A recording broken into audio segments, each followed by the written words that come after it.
नमस्कार, मैं श्री स्वागत है उत्तराखंड में खबरें विस्तार से। चंपावत में आयोजित खड़ी होली महोत्सव के लिए वर्चुअल माध्यम से शुभारंभ करते हुए पुष्कर सिंह धामी ने कुमाऊं को लोक और संस्कृति की संरक्षण के संकल्प दोहराया गया। मुख्यमंत्री ने कहा कि खड़ी और बैठक में होली केवल पर्व नहीं है बल्कि सामाजिक और समरसता की सांस्कृतिक और चेतना का पहचान। उनकी लोक कला और लोक भाषा के संवर्धन के लिए सरकार प्रतिबद्धता जताई। मुख्यमंत्री ने कहा कि इस आयोजन में नई पीढ़ी को अपनी जड़ों से जोड़ने का कार्य करती है। कार्यक्रम के स्थानीय नागरिक कलाकारों की और जनप्रतिनिधियों की सहभागिता रही है।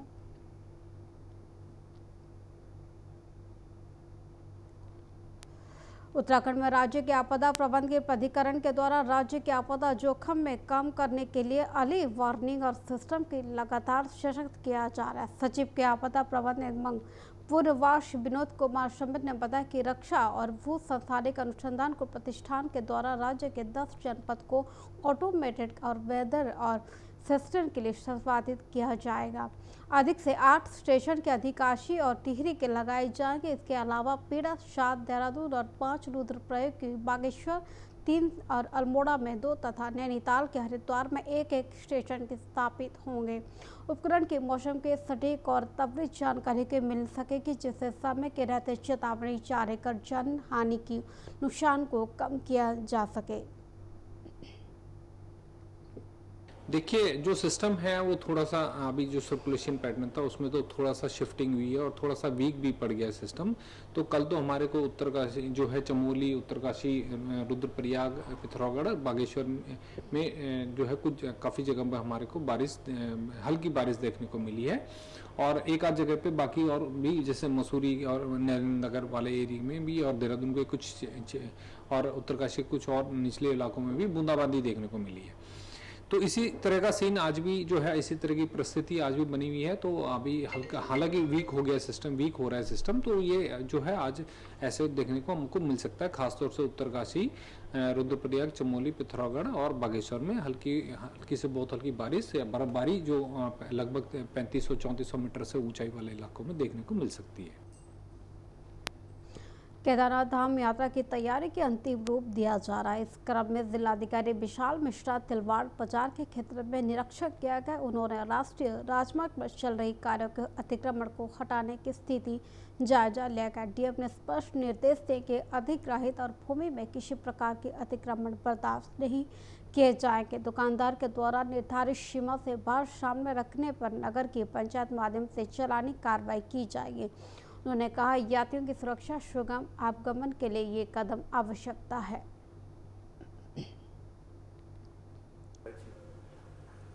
आज मेरे द्वारा तिलवाड़ा मार्केट क्षेत्र में एक निरीक्षण किया गया।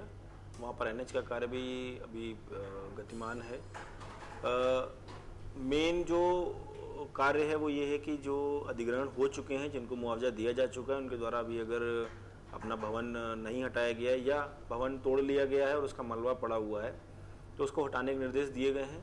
यदि हम उसको हटा लेंगे तो आगामी यात्रा में हमको काफ़ी जगह सड़क चौड़ी मिल जाएगी, जहां पर हम पार्किंग की व्यवस्था और वाहनों के आवागमन में भी काफ़ी मदद मिलेगी।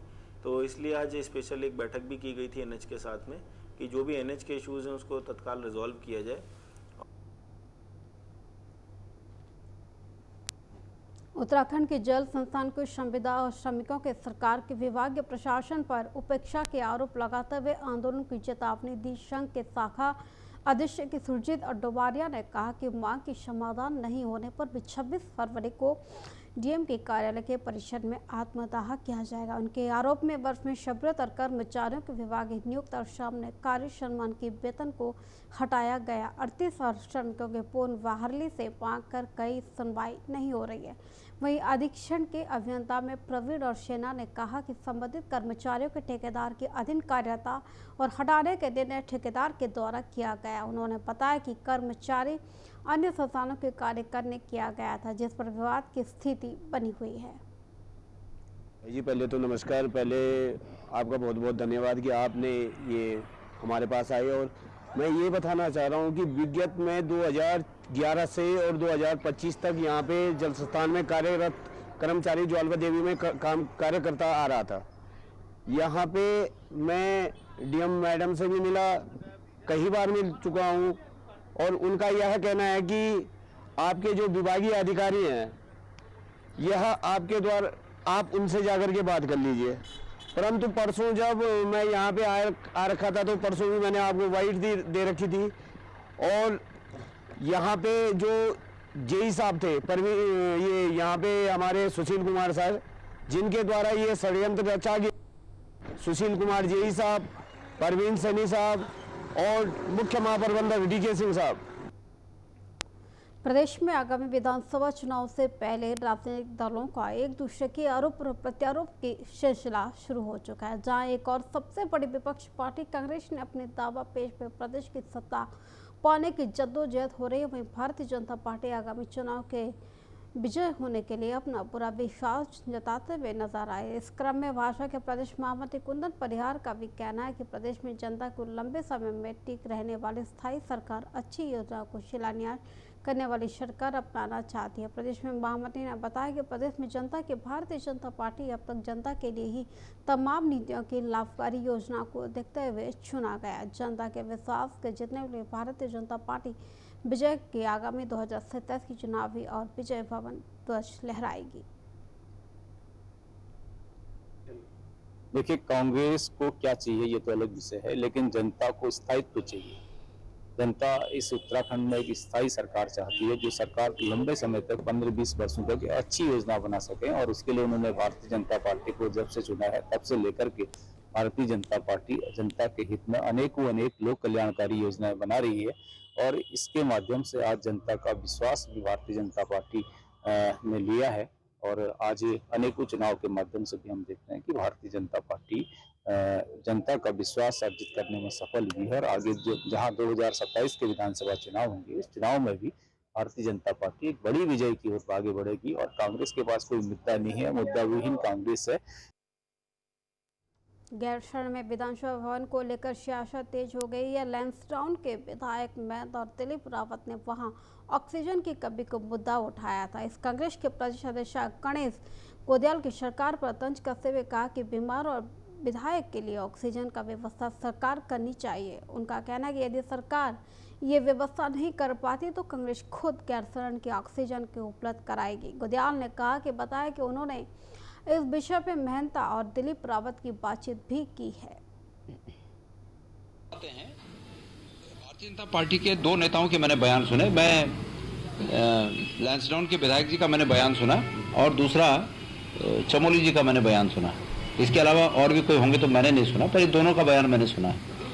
सबसे पहली बात, महंत जी का बयान, लैंसडाउन के विधायक जी का बयान कि वहाँ सुविधाएं नहीं है। मैं समझता हूँ कि उत्तराखंड के एक विधायक जो कि बहुत विकट भौगोलिक परिस्थिति में उन लोगों के द्वारा चुन के आते हैं जो उनसे भी ज़्यादा विकट स्थिति में जीवन यापन करते हैं, उनके नुमाइंदे हैं वो, उनका ये बयान उन तमाम लोगों की तौहीन है जिनके द्वारा वो चुनकर आए हैं। अगर विधायक जी को वहाँ एक दिन, 10 दिन, 15 दिन रहने में कठिनाई महसूस होती है तो विधायक जी को एहसास होना चाहिए कि उनके जो मतदाता हैं वो भी इससे ज़्यादा कठिन परिस्थिति में गाँव में जीवन यापन कर रहे हैं, फिर उनके लिए क्या उनके पास योजना है। देहरादून की होली पर्व शांतिपूर्ण और शांतिपूर्ण की ढंग से संपन्न कराने के लिए पुलिस प्रशासन की पूरी तरह अलर्ट में है। तो हर से पहले अधिकारियों को बैठक पर सुरक्षा व्यवस्था को लेकर विस्तृत रणनीति बनाई गई है। सभी थाना प्रभारी और क्षेत्र अधिकारियों को स्पष्ट निर्देश दिए गए कि किसी तरह की कानून व्यवस्था समस्या बर्दाश्त नहीं किए जाएंगे। संवेदनशील क्षेत्र के अतिरिक्त पुलिस ने बल और तैनात किए जाएंगे और गश्त बढ़ाई जाएगी। हुंदगर शराब पीकर वाहन चलाने के लिए असामाजिक तत्वों पर विशेष नजर रखी जाएगी। एएसपी प्रेमचंद और डुवाल ने कहा कि सभी अधिकारियों के ब्रीफ और जरूरी दिशा निर्देश जा चुकी है जो और तैयार की शांतिपूर्ण ढंग से मनाने के लिए हर जरूरी कदम उठाए जाएंगे।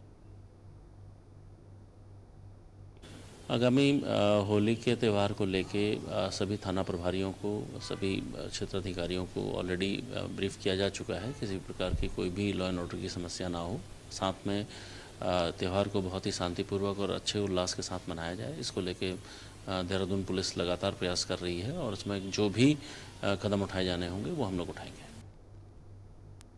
उत्तराखंड में मौसम के एक बार फिर करवट बदल ली है। पहाड़ों से लेकर मैदान तक बादलों का डेरा और कई इलाकों में बारिश और बर्फबारी का शुरू हो गया। बीते दिन दोपहर के बाद बद्रीनाथ, हेमकुंड और साहिब समेत ऊंची चोटियों पर हिमायत और दर्जे की गहराए जाएंगे, जबकि देहरादून के सहित निचुराल इलाकों में हल्की वर्षा, तापमान गिरावट आई। केदारनाथ और गंगोत्री यमुनोत्री धाम के बादल में छाए रहेंगे, कहीं कहीं बर्फबारी देखने को मिलेगी। मौसम विज्ञान केंद्र के निर्देशित और सीएम तोमर के अनुसार पश्चिमी विभाग की सक्रियता चलते अलग 2 दिन मौसम का मिजाज बदलने रह सकता है।